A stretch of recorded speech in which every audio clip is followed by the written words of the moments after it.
Bismillahirrahmanirrahim. Assalamualaikum warahmatullahi wabarakatuh.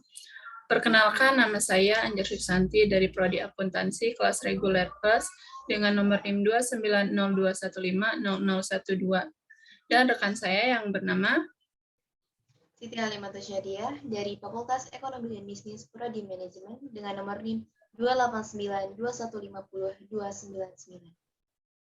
Di sini kami akan menyampaikan beberapa pembahasan tentang artificial intelligence beserta contohnya. Di sini kami akan mengambil contoh dengan aplikasi Zoom. Sebelum masuk ke pembahasannya, mari kita lihat apa itu artificial intelligence yang akan dibacakan oleh Kak Ima. Oke, di sini ada apa itu artificial intelligence. Sebelum kita masuk ke materinya, tentunya kita harus tahu dulu maksud dari artificial intelligence itu sendiri. AI, yang merupakan akronim dari artificial intelligence, teori dari dua suku kata, artificial dapat diartikan sebagai buatan, sedangkan intelligence diartikan sebagai kecerdasan. Maka, AI memiliki arti kecerdasan buatan. AI adalah sistem komputer atau mesin yang memiliki kecerdasan layaknya manusia, tapi bukan berarti diartikan lebih pintar atau lebih cerdas daripada otak manusia itu sendiri. Baik, selanjutnya, sedangkan apa itu kecerdasan buatan? Kecerdasan buatan di sini adalah wujud nyata dari artificial itu tersendiri. Berikut adalah maksud dari kecerdasan buatan.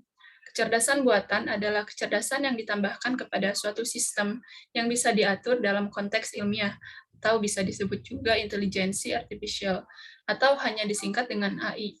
Didefinisikan sebagai kecerdasan entitas ilmiah. Di sini kami mengambil contoh dari aplikasi Zoom. Contoh Zoom ini adalah salah satu aplikasi yang diciptakan oleh ide yang mengarah kepada artificial intelligence. Selanjutnya akan dibacakan oleh rekan saya, Ima. Apa itu aplikasi Zoom itu sendiri? Zoom Meeting adalah sebuah aplikasi yang dapat menunjang kebutuhan komunikasi dimanapun dan kapanpun dengan banyak orang tanpa harus bertemu fisik secara langsung. Selanjutnya, ada yang tahu nggak sih pencipta dari aplikasi Zoom ini siapa? Mari kita lihat sejarah dari aplikasi Zoom ini. Eric Yuan, yaitu untuk menciptakan suatu sistem yang bisa dilakukan untuk mempertemukan orang yang sedang berbeda tempat. Yang dilihat dari sejarahnya bahwa ia menciptakan aplikasi Zoom ini dikarenakan ia ingin menciptakan solusi untuk hubungannya yang sedang LDR dengan kekasihnya di China, agar bisa tetap bertatap muka dan berkomunikasi tanpa harus adanya pertemuan secara langsung. Berikut ini adalah perangkat yang bisa diinstal aplikasi Zoom.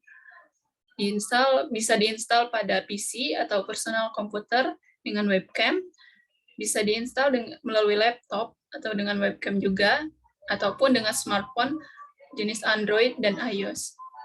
Selanjutnya akan dibacakan oleh rekan saya. Nah, di sini ada langkah-langkah penggunaan aplikasi Zoom. Langkah-langkah yang pertama adalah tentunya kalian harus mengunduh aplikasi Zoom Cloud itu sendiri. Yang kedua, kalian harus install aplikasi itu. Ketiga, kalian harus membuat akun aplikasi Zoom tersebut. Keempat, kalian harus registrasi akun bisa melalui Gmail biasanya, ataupun Facebook, ataupun media lainnya. Selanjutnya, login ke akun. Selanjutnya adalah create akun. Yang selanjutnya adalah join room kalau misalnya kalian sedang membuat pertemuan ataupun meeting. Dan setelahnya adalah create schedule, ataupun kalian mengatur sebuah schedule untuk pertemuan Zoom meeting tersebut. Berikut ini adalah fitur-fitur aplikasi Zoom. Apa saja sih fiturnya? Yuk kita pelajari. Apa saja fitur-fitur aplikasi Zoom ini? Yang pertama yaitu ada video dan audio HD. Yang kedua yaitu alat kolaborasi bawaan. Yang ketiga keamanan. Yang keempat rekaman dan transkrip. Yang kelima fitur penjadwalan. Dan yang keenam obrolan tim. Selanjutnya tolong dibacakan. Selanjutnya ada fitur keren Zoom lainnya. Sebenarnya ada beberapa, kita hanya mengambil beberapa saja. Yang pertama adalah fitur chat, atau peserta dapat mengirim pertanyaan mereka atau mereka dapat mengomentari apa yang Anda sampaikan dalam presentasi Anda, dan Anda dapat memutuskan apakah Anda bereaksi terhadap mereka segera atau setelah presentasi Anda. Yang kedua adalah raise hand. Saat berpartisipasi dalam presentasi dengan menggunakan Zoom, maka audiens Anda harus menghormati aturan tertentu. Presentasi virtual mungkin tampak lebih santai, karena audiens Anda dapat berpartisipasi dari rumah mereka sendiri yang nyaman atau tempat lainnya yang juga asik. Selanjutnya yaitu ada breakout room. Memaksimalkan interaksi antar peserta adalah tujuan yang perlu dicapai dalam presentasi online. Tetapi presentasi tersebut seringkali menjadi tidak produktif karena audiens Anda tidak punya cukup waktu untuk berkomunikasi. Selanjutnya ada polls. Anda dapat membuat sesi presentasi Anda lebih dinamis dan mengaktifkan peserta untuk mengisi polls atau jajak pendapat. Selanjutnya adalah whiteboard. Whiteboard adalah fitur yang memungkinkan Anda membuat papan tulis digital di mana Anda dapat membuat catatan, menggambar, dan membuat jenis anotasi lainnya. Dan selanjutnya adalah annotation. Fitur annotation memungkinkan Anda untuk mencoret-coret, menyoroti, dan menyisipkan teks pada apapun yang ada di layar bersama yang dapat berupa slide, dokumen, atau situs web. Dari selanjutnya, ada yang tahu nggak sih manfaat dari aplikasi Zoom itu apa saja? Mari kita lihat. Manfaat aplikasi Zoom. Aplikasi ini banyak digunakan sebagai media komunikasi jarak jauh. Beberapa kelebihan yang dimiliki aplikasi Zoom yaitu memungkinkan melakukan meeting sampai 100 partisipan. Pengguna bisa mengirimkan teks saat rapat sedang berlangsung. Pengguna dapat menjadwalkan meeting lewat fitur schedule atau jadwal. Secara umum, aplikasi ini dapat disebut sebagai sistem alternatif untuk komunikasi secara tatap muka, tanpa harus bertemu secara langsung. Oke, selanjutnya yaitu discussion session. Di sini kami akan menyampaikan beberapa argumentasi kami dalam forum diskusi ini. Saya awali dengan rekan saya yaitu Ima. Pendapatnya Oke, tentang kita mulai diskusi pada kesempatan kali ini. Saya ingin bertanya dulu deh kepada rekan saya, Anjar. Menurut Kak Anjar, bagaimana sih penerapan aplikasi Zoom ini dalam dunia sekitar kita pun dalam lingkungan sekitar kita? Misalkan untuk para pelajar, ibu rumah tangga, organisasi, ataupun dunia pendidikan lainnya. Oke, baik. Mungkin dulu sebelum adanya pandemi ini, kita masih jarang orang yang tahu tentang aplikasi Zoom ini. Bahkan ada beberapa yang tidak tahu. Bahkan saya pun sendiri awalnya tidak tahu apa itu aplikasi Zoom sebelum adanya pembelajaran online dan sebagainya gitu.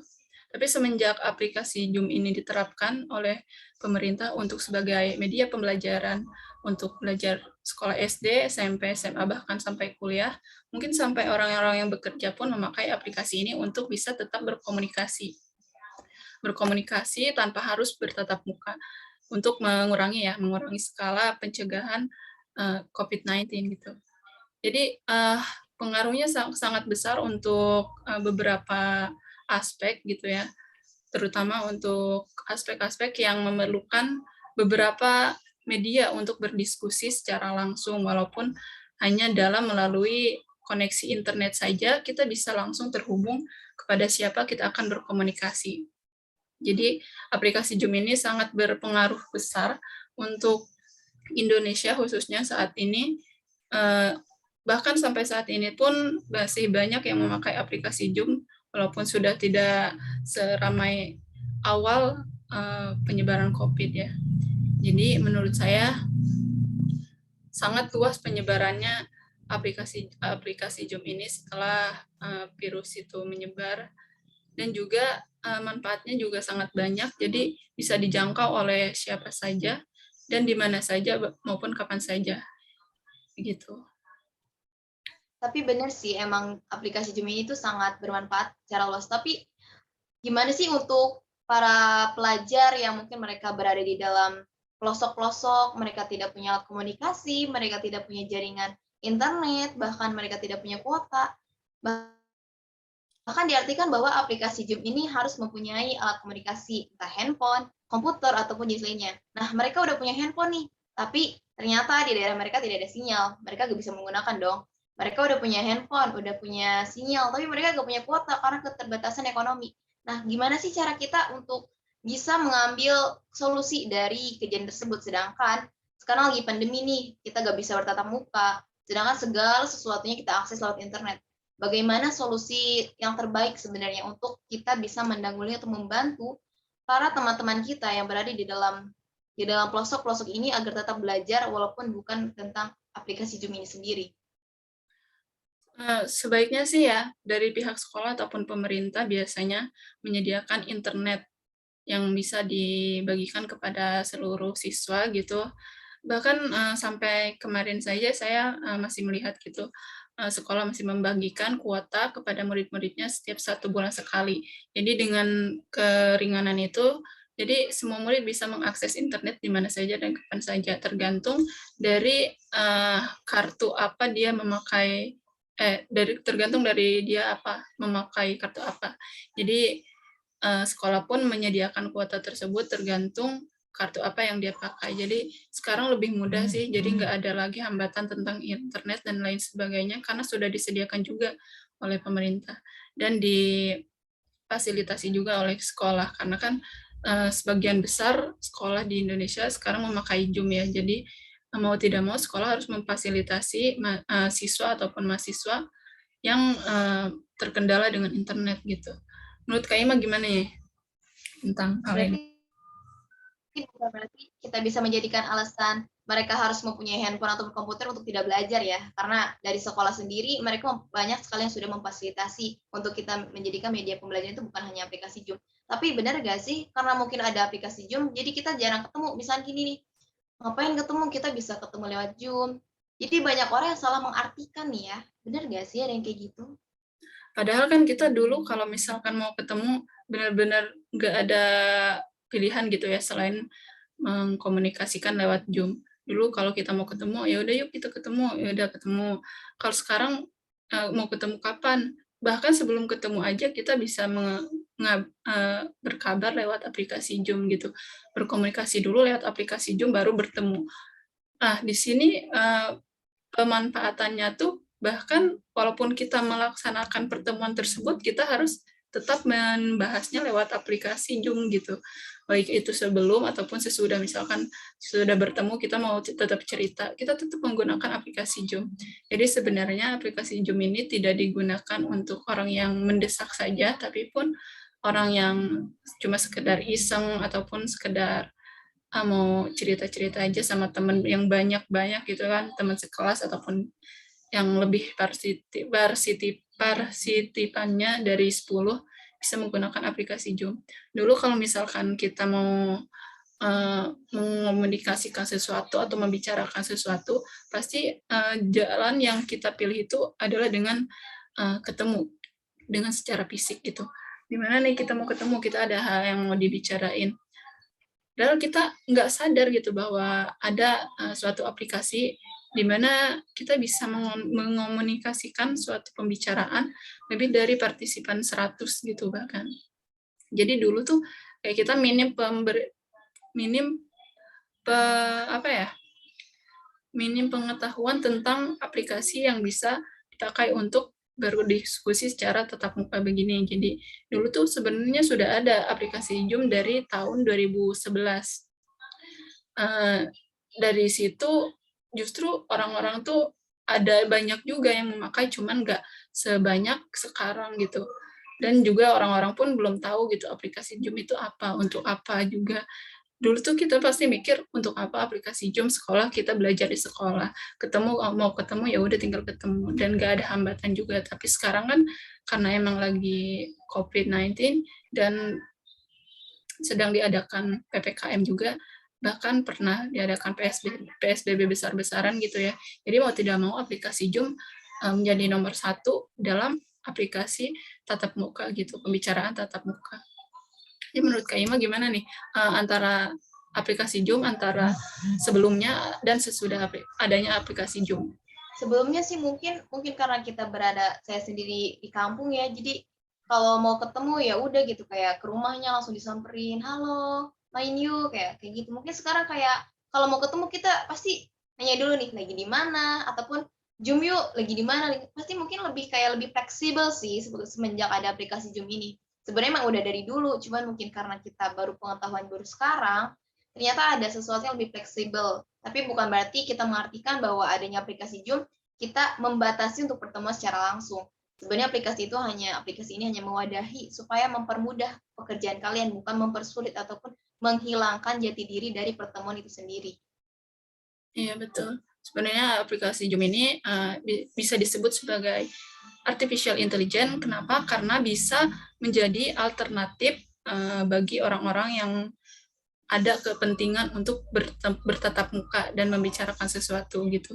Jadi kenapa disebut sebagai kecerdasan buatan? Karena ya itu, dengan kita bisa mengakses internet lalu memencet tombol aplikasi Zoom dan join, kita langsung bisa terhubung dengan aplikasi ini. Baik, selanjutnya kita mungkin akan langsung kepada kesimpulan yang akan dibacakan oleh rekan saya, Ima. Jadi setelah kita bahas presentasi tentang artificial intelligence, tentang aplikasi Zoom ini sendiri, kesimpulan yang dapat kita sampaikan bahwa jadi dengan adanya aplikasi Zoom Meeting dapat membantu menangani masalah dalam hubungan jarak jauh, work from home, sekolah di masa pandemi. Dengan menggunakan aplikasi ini, semuanya bisa dilakukan secara online, dilengkapi dengan partisipannya yang bisa melebihi 100. Jadi benar-benar memudahkan beberapa organisasi, sekolah, universitas, perusahaan, pemerintah, dan masih banyak lagi untuk dapat berkomunikasi secara tatap muka melalui aplikasi Zoom itu sendiri. Baik, mungkin hanya itu saja yang bisa kami sampaikan. Kurang lebihnya kami mohon maaf. Saya Anjar Susanti dan Saya Siti Alimatus Syadia. Mohon maaf apabila banyak kesalahan yang kami sampaikan melalui pembahasan ini. Wassalamualaikum warahmatullahi wabarakatuh. Waalaikumsalam.